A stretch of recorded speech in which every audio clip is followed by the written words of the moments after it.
Mine's not going to sound so cheery as hers. So I saw you in Detroit in July, and I was having a real Abraham high, and I was feeling very positive, and I was getting really good at recognizing any time I was feeling negatively and catching it early enough, and being able to find a thought that would feel good, and I was just feeling great, and think, wow, I'm so getting really good at this, and I'm never gonna be really in a real down, negative, depressed place again for any period of time.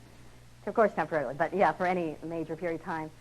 And then so this in August, and I started business school in Austin, and I had been really excited about the experience, and the way it was turning out then was that I wasn't doing that great in school, and I expected to do very well. It felt like going very fast for me. I wasn't, picking it up fast enough, and so, of course, that would bring about then negative feelings about feeling very down on myself, very frustrated that I wasn't, picking it up faster, just at the pace of the class, the amount of the workload.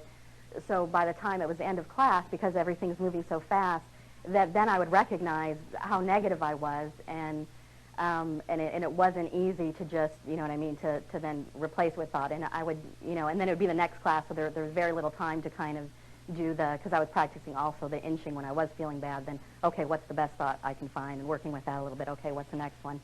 And I just felt like there wasn't the time for that, and so it was sort of a steamroller effect of just always being so mentally occupied with the classwork and the homework and everything. So yeah, just feeling like I wasn't able to find the time to ever bring me up enough, or it'd be so temporary, and then I'd come back down again. And so on Tuesday, then our next semester starting, and I wanted some advice about how not to replicate that process, or how I can deal with that. Well, these tree roots that we were talking about, that sometimes are very deep and still affecting you. Sometimes the way you feel about yourself hasn't been activated in such a poignant way. In other words, a classroom that examines you and compares you with others is the perfect environment to dredge up feelings of inadequacies. Think about it. So you come forth as non-physical energy, so excited to be in this body, and knowing that you are perfect and expanding. And then in this little body, with this huge spirit who knows that all is well, who is eager to expand and experience the difference that is you, is then hammered into a classroom at a tiny little age, just like a square peg into a round hole. And right away you are compared with others, and it was a shock of all shocks, those little spirits. Now, some of you are not mavericks, and some of you conformed more easily. Some of you had a harder time conforming, but we think that surprise and shock at not being allowed to be just who you were, and trying to be guided and hammered into directions that weren't of your choice, left a sort of strong vibrational scar that just got reactivated. And that's those long roots that we were talking about. Right. That sometimes you don't feel till your daddy dies, or sometimes you don't feel till something happens that reactivates them. Right. So when you talked about how you hardly had time to regain your balance and think through what it was that was bothering you, what we want you to do is step further back from the issues of the classroom, and think some more general thoughts that are easier to get your thoughts around, such as, now remember, we're just reaching for thoughts that feel better, and there's no right or wrong in this, but thoughts such as, it's pretty significant that I have a strong desire to learn this stuff, and I should feel pretty proud of myself that I'm at a stage of life where I can apply myself in this way. And isn't it fun to learn? And don't I hear so many people that let life go by and wish that they'd learned something, and here I am digging in and learning it. And aren't we all different in the way we absorb and learn?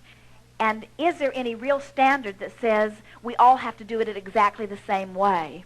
And haven't I known about myself all my life that I didn't necessarily learn as fast as some, but once I get it, I get it? You should see Jerry and Esther. They are like the tortoise and the hare, in that Esther moves very, very fast. It's annoying to watch her if you're trying to keep track. She'll do 14 different things at the same time, and all of them very, very fast. And Jerry is more singular in what he is doing. But he doesn't feel less than because she can make more details happen. Because his approach is lining up energy and letting it unfold. He has, for a lot longer than we've been expressing through Esther, allowed good to come to him by preparing himself to let it come, while Esther is still sort of the nature of getting out there and making it happen. If you were to compare them by school standards, Esther would be the valedictorian.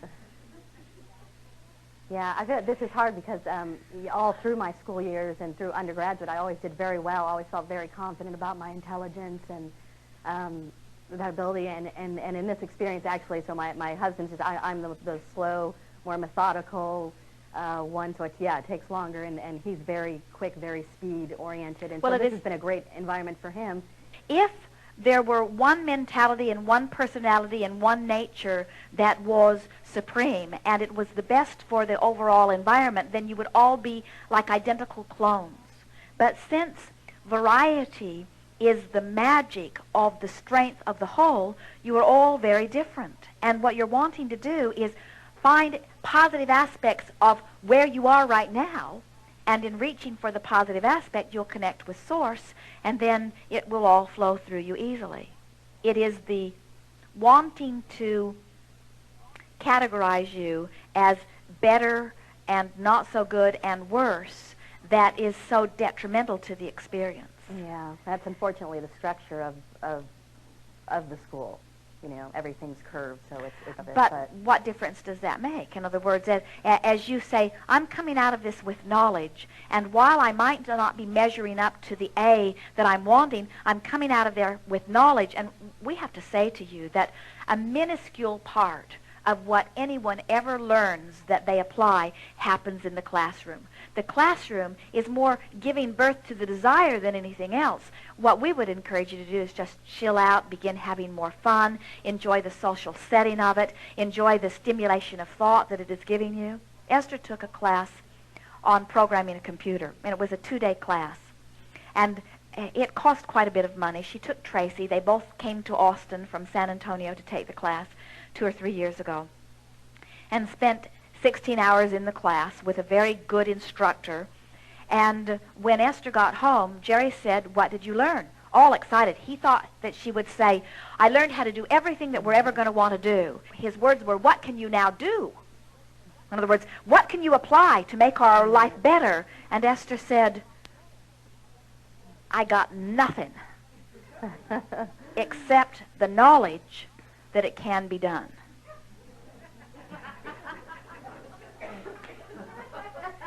So what happened was she went to the class with a strong desire and came out of the class with a belief that it could be done, and then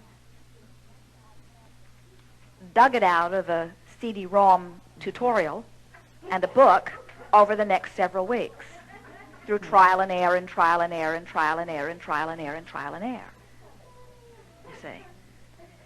And so when you go into a class, you don't know what the backgrounds of the others are. You don't know where they've been and what they've learned and what's prepared them, and their mind might have got kicked into higher gear. In other words, you don't know what you're comparing yourself to. And it's of no value to compare yourself. You don't know where they came from, and it doesn't have anything to do with where you are. You're going to get what you want, exactly what you want, and the rest of them have nothing to do with it. So if we were standing in your physical shoes, we would make them and what they're doing irrelevant, even if grading on the curve puts you at the bottom of the grade. It does not matter. Instead, we would say things like, "I'm here, and I'm picking up a lot, and I'm gaining my bases, and I don't know where they got their bases, but here I am." Esther will say to Jerry, "I love learning." She doesn't say, "Oh, man, there are a million things more to know than I know." She's saying, I'm loving learning. There are people out there that the technology that is there is extraordinary, and they didn't start there. It's where they are. And as you compare yourself to any of them, you're going to be uncomfortable, you see.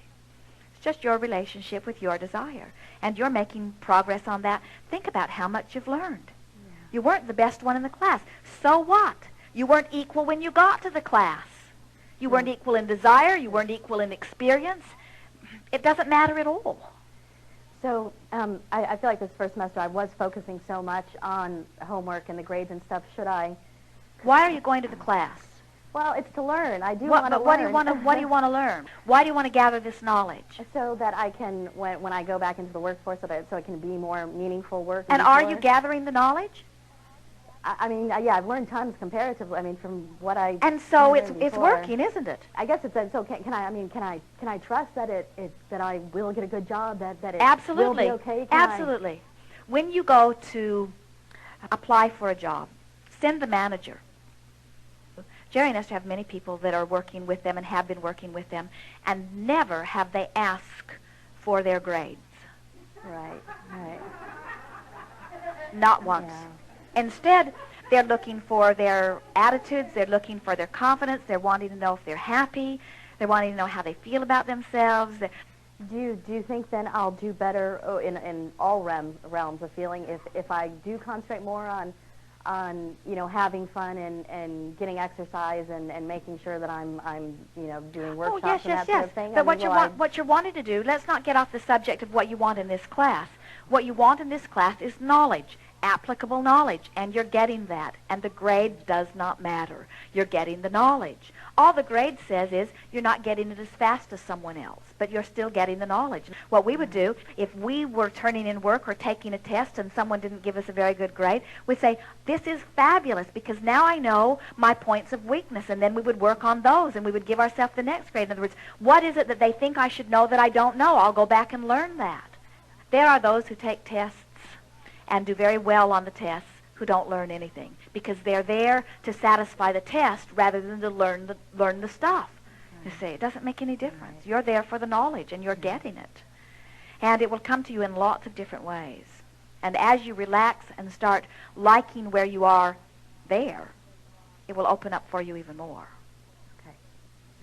Be easy about it. And every day, remind yourself why you're going. Why am I going here? Am I going so this teacher will approve of me? I'm probably not going to see this teacher for the rest of my life after this. Am I going so that the other students in the class will find me remarkably bright? I'm probably not going to see the rest of the students in this class ever again. Am I going to this class to get some grade on a piece of paper? I'm probably not ever going to show this piece of paper to anybody. Why am I going to this class? Because I want to know some stuff that they know. Esther called technical support. She bought a new computer and a new printer, and the new computer would not talk to the new printer.